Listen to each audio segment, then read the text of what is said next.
Amaziah was 25 years old when he became king, and he reigned in Jerusalem 29 years. His mother's name was Jehoaddin. She was from Jerusalem. He did what was right in the eyes of the Lord, but not wholeheartedly.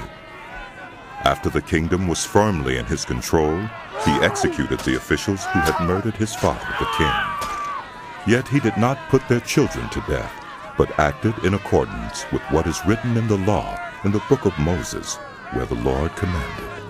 Parents shall not be put to death for their children, nor children be put to death for their parents. Each of you will die for your own sin. Amaziah called the people of Judah together and assigned them according to their families to commanders of thousands and commanders of hundreds for all Judah and Benjamin.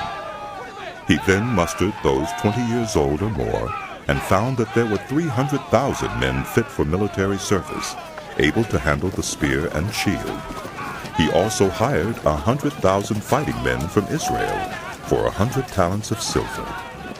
But a man of God came to him and said, Your Majesty, these troops from Israel must not march with you, for the Lord is not with Israel, not with any of the people of Ephraim.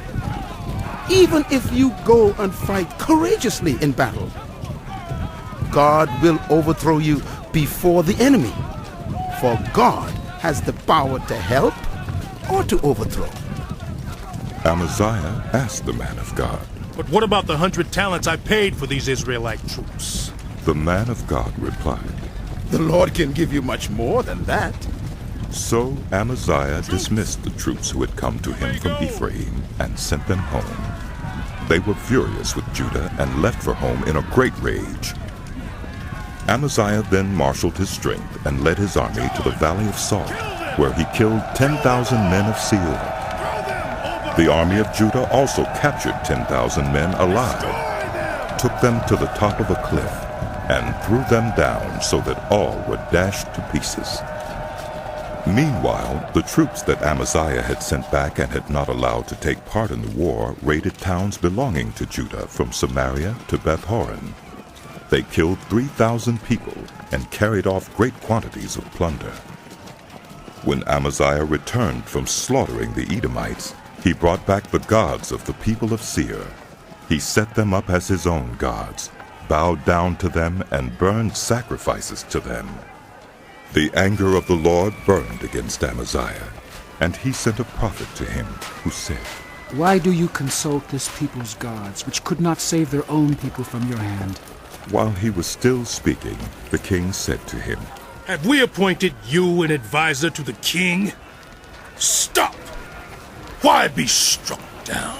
So the prophet stopped, but said, I know that God has determined to destroy you, because you have done this and have not listened to my counsel. After Amaziah, king of Judah, consulted his advisers, he sent this challenge to Jehoash, son of Jehoahaz, the son of Jehu, king of Israel. Come meet me face to face. But Jehoash, king of Israel, replied to Amaziah, king of Judah, A thistle in Lebanon. Send a message to a cedar in Lebanon. Give your daughter to my son in marriage. Then a wild beast in Lebanon came along and trampled the thistle underfoot. You say to yourself that you have defeated Edom, and now you are arrogant and proud. But stay at home.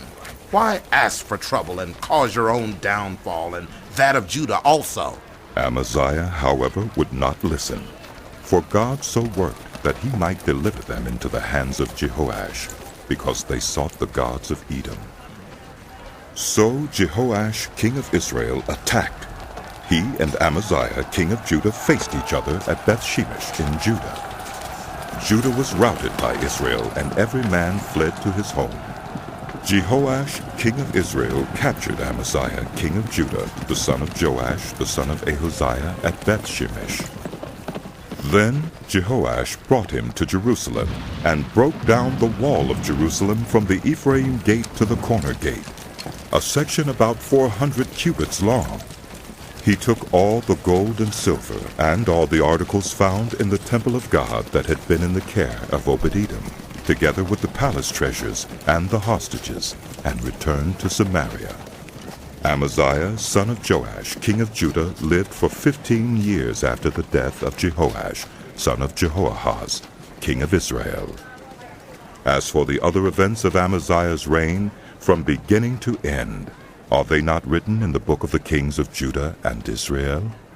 From the time that Amaziah turned away from following the Lord, they conspired against him in Jerusalem, and he fled to Lachish. But they sent men after him to Lachish and killed him there. He was brought back by horse and was burned with his ancestors in the city of Judah.